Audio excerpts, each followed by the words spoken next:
Renungan Pagi Maranatha oleh Ellen G. White, 21 April 2026. Mari kita berdoa.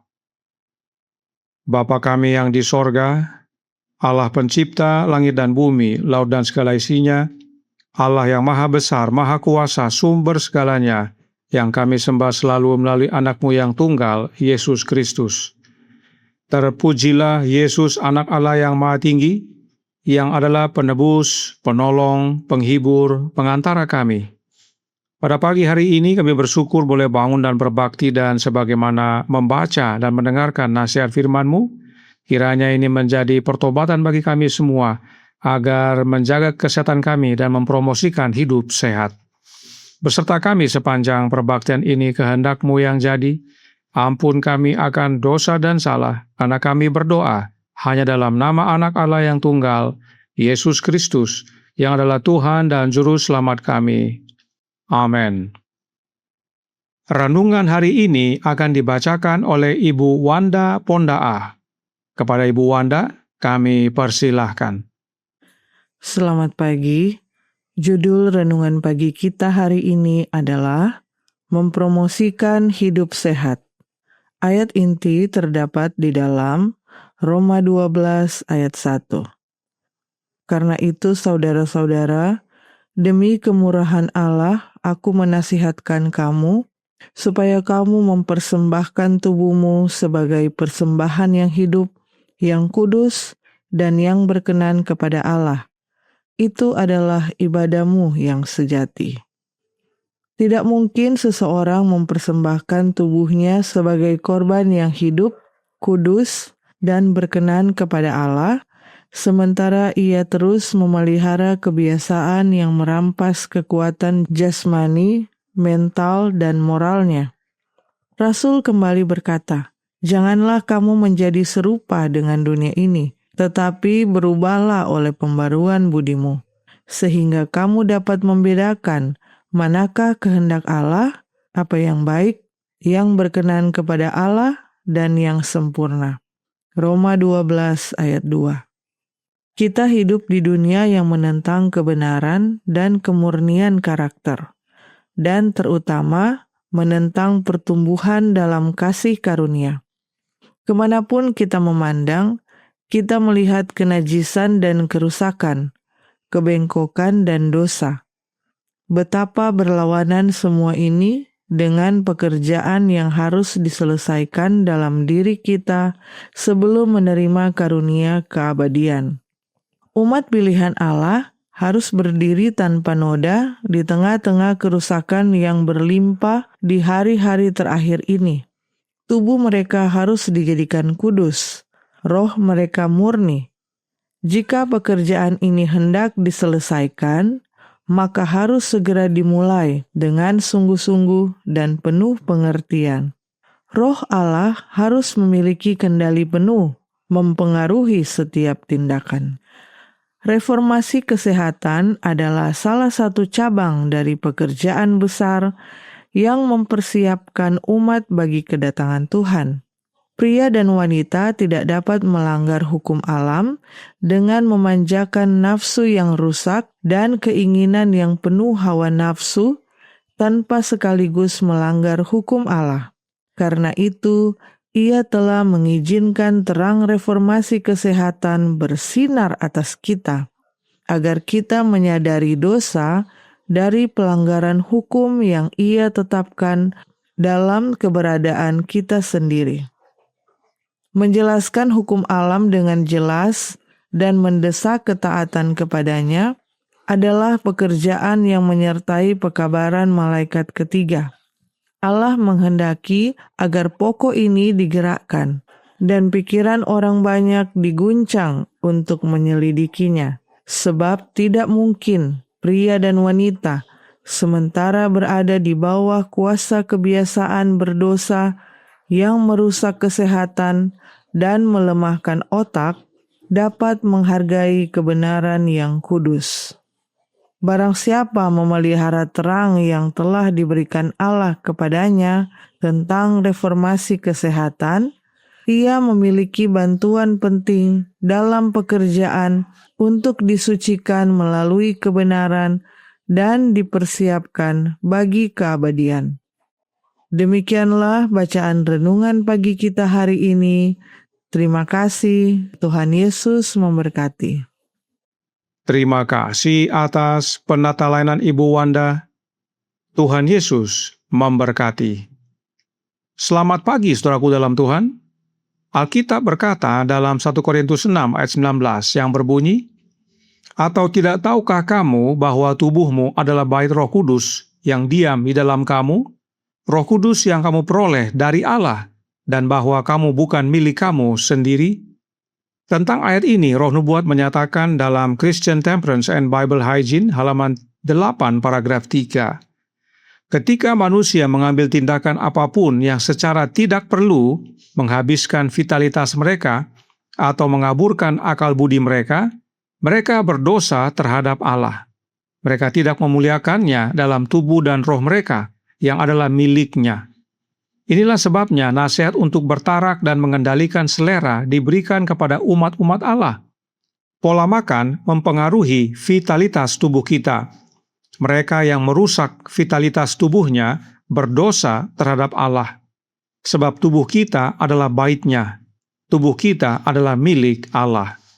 Counsels for the Church halaman 215 paragraf 4 melanjutkan, "Kita bukanlah milik kita sendiri. Kita telah ditebus dengan harga yang mahal, bahkan penderitaan dan kematian anak Allah. Jika kita dapat memahami dan sepenuhnya menyadari hal ini, kita akan merasakan tanggung jawab besar untuk menjaga kesehatan kita sebaik-baiknya, agar kita dapat memberikan pelayanan yang sempurna kepada Allah. Tetapi ketika kita mengambil tindakan apapun yang menghabiskan vitalitas kita, mengurangi kekuatan kita, atau mengaburkan akal budi, kita berdosa terhadap Allah." Berulang-ulang Roh Nubuat tekankan bahwa jika kita membuat diri kita sakit, terutama karena pola hidup dan pola makan yang salah, maka kita berdosa kepada Allah. Itu sebabnya renungan pagi hari ini berkata dalam Maranatha halaman 119 paragraf 2. Tidak mungkin seseorang mempersembahkan tubuhnya sebagai korban yang hidup, kudus dan berkenan kepada Allah, sementara ia terus memelihara kebiasaan yang merampas kekuatan jasmani, mental dan moralnya. Rasul kembali berkata, "Janganlah kamu menjadi serupa dengan dunia ini, tetapi berubahlah oleh pembaharuan budimu, sehingga kamu dapat membedakan manakah kehendak Allah, apa yang baik, yang berkenan kepada Allah, dan yang sempurna." Roma 12 ayat 2. Kebiasaan apa yang merampas kekuatan jasmani, mental, dan moral? Kebiasaan memanjakan selera, khususnya mengikuti selera dunia. Itu sebabnya Rasul Paulus menasihatkan agar jangan menjadi serupa dengan dunia, yaitu salah satunya dalam selera. Saudaraku dalam Tuhan, Roh Nubuat menyatakan yang berikut ini tentang selera. Christian Education halaman 175 paragraf 3. Setan bekerja dengan kekuatan besar untuk menuntun manusia agar memanjakan selera makan, memuaskan keinginan, dan menghabiskan hari-hari mereka dalam kebodohan yang tanpa pertimbangan. Ia menawarkan daya tarik dalam kehidupan yang penuh kenikmatan egois dan pemuasan indrawi. Ketidakbertarakan menguras energi pikiran dan tubuh. Orang yang dikalahkan dengan cara ini telah menempatkan dirinya di wilayah setan, di mana ia akan dicobai dan diganggu, dan akhirnya dikendalikan sesuka hati oleh musuh segala kebenaran. Inilah sebabnya ada pekabaran reformasi kesehatan. Inilah sebabnya ada panggilan untuk hidup sehat. Perhatikan yang Roh Nubuat nyatakan berikut ini yang terdapat dalam Counsels for the Church halaman 214-215. Kita percaya tanpa ragu bahwa Kristus akan segera datang. Ini bukan dongeng bagi kita, ini adalah kenyataan. Ketika Dia datang, Dia tidak akan membersihkan kita dari dosa-dosa kita, menghilangkan kekurangan dalam karakter kita, atau menyembuhkan kita dari kelemahan temperamen dan watak kita. Jika memang dilakukan untuk kita, pekerjaan ini akan selesai sebelum waktu itu. Artinya, pekerjaan pembersihan dosa dan perubahan karakter harus dimulai sekarang. Sebab, dalam kalimat selanjutnya dikatakan, ketika Tuhan datang, mereka yang kudus akan tetap kudus. Mereka yang telah memelihara tubuh dan roh mereka dalam kekudusan, dalam pengudusan dan kehormatan, akan menerima sentuhan akhir keabadian. Tetapi mereka yang jahat, tidak kudus dan najis akan tetap demikian selamanya. Tidak akan ada pekerjaan yang dilakukan bagi mereka untuk menghilangkan kekurangan mereka dan memberi mereka karakter yang kudus. Dan ini berhubungan dengan selera. Ingat, dosa pertama manusia adalah selera. Karenanya selera juga yang akan menjadi isu besar sebelum Yesus datang. Sebab selera berhubungan dengan pemeliharaan tubuh dan roh dalam kekudusan.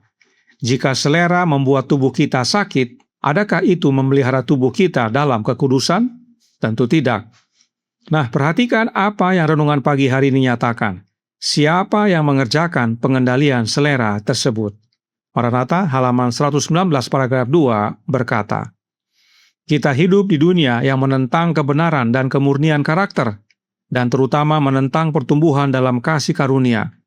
Kemanapun kita memandang, kita melihat kenajisan dan kerusakan, kebengkokan dan dosa. Betapa berlawanan semua ini dengan pekerjaan yang harus diselesaikan dalam diri kita sebelum menerima karunia keabadian. Umat pilihan Allah harus berdiri tanpa noda di tengah-tengah kerusakan yang berlimpah di hari-hari terakhir ini. Tubuh mereka harus dijadikan kudus, roh mereka murni. Jika pekerjaan ini hendak diselesaikan, maka harus segera dimulai dengan sungguh-sungguh dan penuh pengertian. Roh Allah harus memiliki kendali penuh, mempengaruhi setiap tindakan. Ini rahasia yang wajib diketahui dan dipahami oleh umat-umat Allah. Pengendalian selera dan pola makan sehat adalah pekerjaan Allah dalam hidup kita. Bagaimana caranya menerima roh Allah? Oleh menerima roh anak Allah. Sebab di luar Yesus, kita tidak dapat berbuat apa-apa.